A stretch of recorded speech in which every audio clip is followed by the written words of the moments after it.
Hi there, this is Linda and welcome back to my channel. Today I'm working on another page in my daughter's album.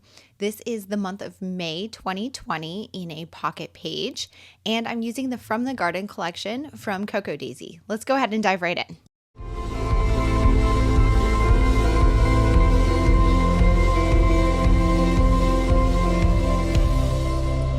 Okay, so I'm working on putting May 2020 in my daughter's album.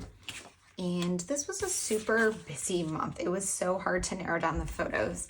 If you've been following along with these videos, I've been doing the Design a Page Protector that has the 4x6 and 3x4s, but this one is all 4x6s because it's the back of another page that was in her album. So in May of 2020 was her 15th birthday.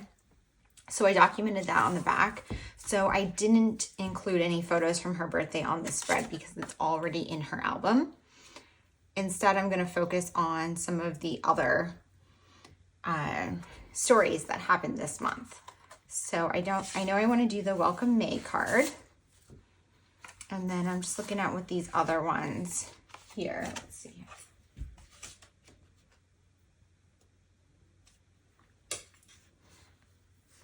I don't know if I want to include any of these. I think I want to focus on the 3x4s for the rest. So I think I'm going to put a 3x4 here for some journaling and just kind of do a recap. But I was also thinking of putting some here. So maybe I'm going to move this one. And then I need something to go behind there. So this was a big month. It was her birthday, like I said. It was also the month that we bought, or we closed on our new house that we built. And so we moved. And there's a lot going on with that. I like how that card looks. Let's see.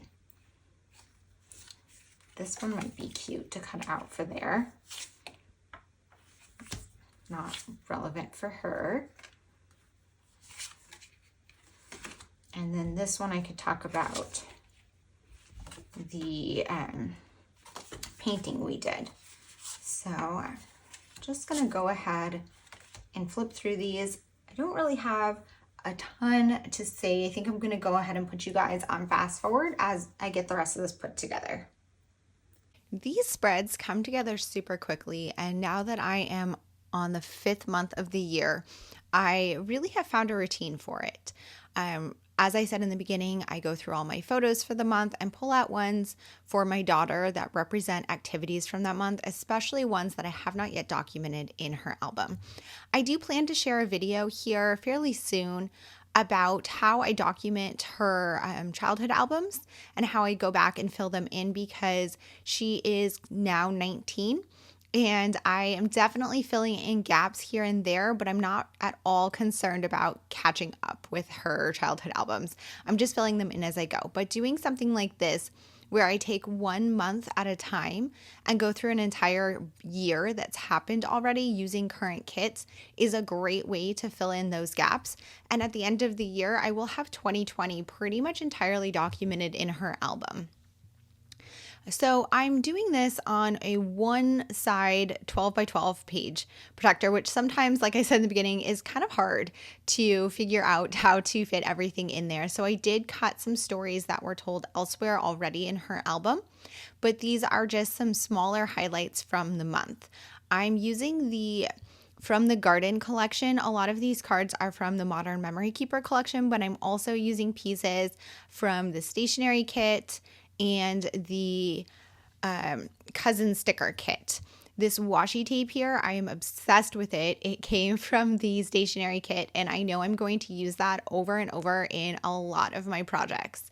I also used one of the washi strips right there from the cousin sticker kit. Those are designed for the Hobonichi cousin, but they work really, really well in my scrapbooks as well. These puffy stickers came in the Modern Memory Keeper kit, and they're a good way to add some titles to kind of lump my stories together. So I wanted to do some journaling on this spread about various things that happened this month. And what I decided to do was kind of lump some themes together. So this one is about home. We closed on our new house and moved into our new house in the month of May 2020. And so we did a lot of projects at home. This was me and my daughter here painting our den. There's a photo of her laying on the floor of her bedroom. She covered one of her walls entirely in photos. You can see it's partially done in that photo. And she did that before we got our furniture moved in. So I'm just journaling here about the details around our home for this month as they relate to my daughter.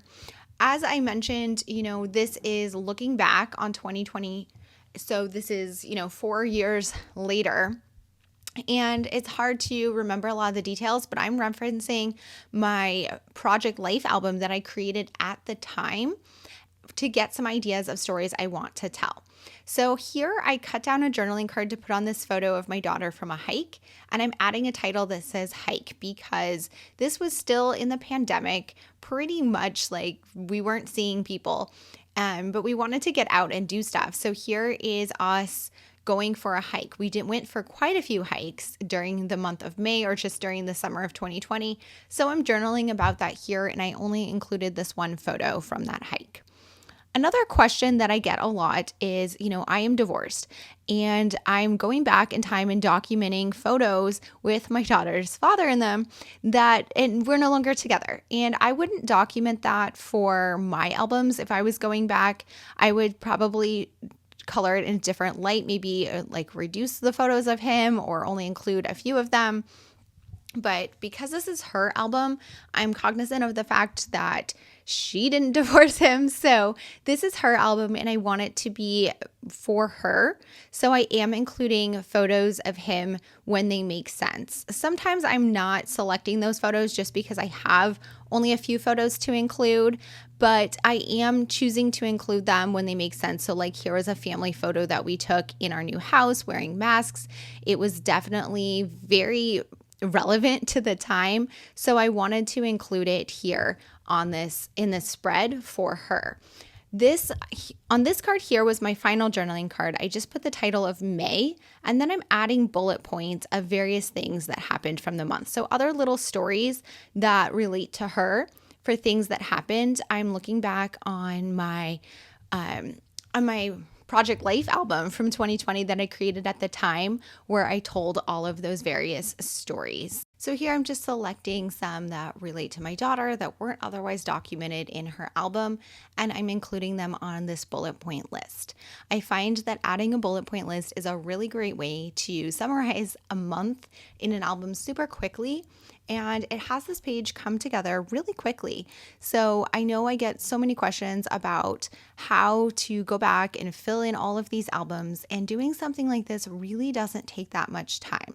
I think that this video, I know a lot of this is sped up, but I think it took me about 30 minutes to put this spread together after I printed the photos, and selecting and printing the photos didn't take that long either. I combined it with working on printing photos for other projects, and that is one way that I get a lot of things done. Here's a look at that completed spread. I hope that you enjoyed this video, and if you have any questions or comments, please leave them down below, and I hope to see you guys all in the next one. Bye!